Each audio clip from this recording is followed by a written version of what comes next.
This photograph captures the Goodwood Revival, a major motorsport event where the defining rule has absolutely nothing to do with speed or safety. Instead, everything you see here must belong strictly to the years 1948 through 1966. The organizers enforce that historical window across the entire environment, well beyond the Grand Prix machines. The track signage, the fuel pumps, the mechanics' overalls, and the clothing of the crowd, all of it has to match the era. For a designer, that creates a set of constraints no modern program is ever given. The brief isn't to make something more beautiful, more efficient, or safer. The brief is to be completely indistinguishable from a specific moment in the past. Fulfilling that mandate turns out to be incredibly difficult. Getting it right, and watching thousands of people try to get it right all at once, creates a live experiment that tests how well we actually understand the physical makeup of objects. If you've ever watched the period film and noticed one wrong prop, you know how fragile this illusion is. The mistake that breaks the immersion is rarely massive. Nobody accidentally leaves a modern hatchback parked in a 1950s street scene. Instead, the illusion shatters on microscopic physical traits called dating cues. This vector diagram isolates the difference. On the left, a slightly uneven hand-drawn curve. On the right, a mathematically perfect curve. That perfection acts as an unintentional timestamp. When we zoom in on that right side curve, the unnatural precision becomes obvious. A radius that is too tight, a fastener that is too neat, or a perfectly even typeface stroke. These tiny details instantly betray the exact year an object was manufactured. We assume that broad aesthetic choices define an era. In reality, an object is grounded in the past by the uneven, irregular distribution of these microscopic inconsistencies. To understand why a 1960s artifact looks the way it does, we have to look past the aesthetics and examine the tools of the time. Take the generous, slightly uneven radii found in mid-century metalwork. Look at the bodywork in this photograph.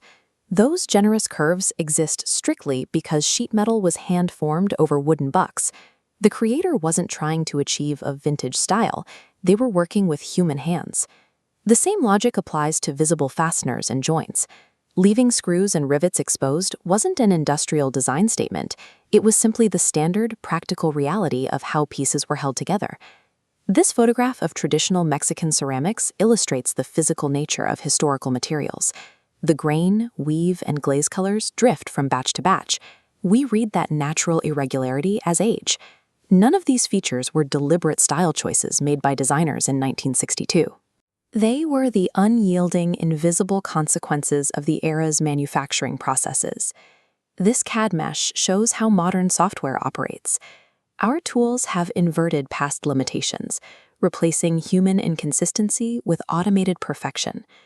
Modern CAD systems automatically generate uniform fillets that are exactly right everywhere.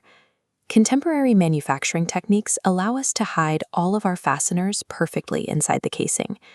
Even generative AI models default to perfect material consistency across their outputs, stripping away the organic batch-to-batch variations found in physical craft. When a modern designer accepts that uniform fillet or hidden fastener, it doesn't feel like they are making a specific style choice. It feels like they are accepting the default output of the software. In 60 years, that exact everywhere automated perfection will become our era's ultimate dating cue.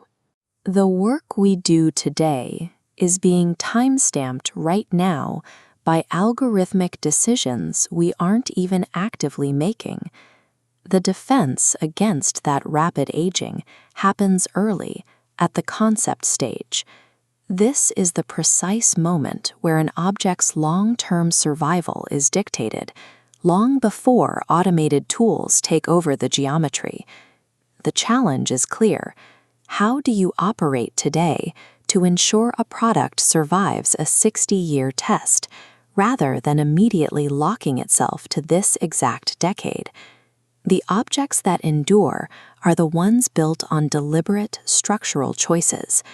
The proportion of a wheel to an arch, the stance, and the core shape of a volume, these are the elements that carry an object through time.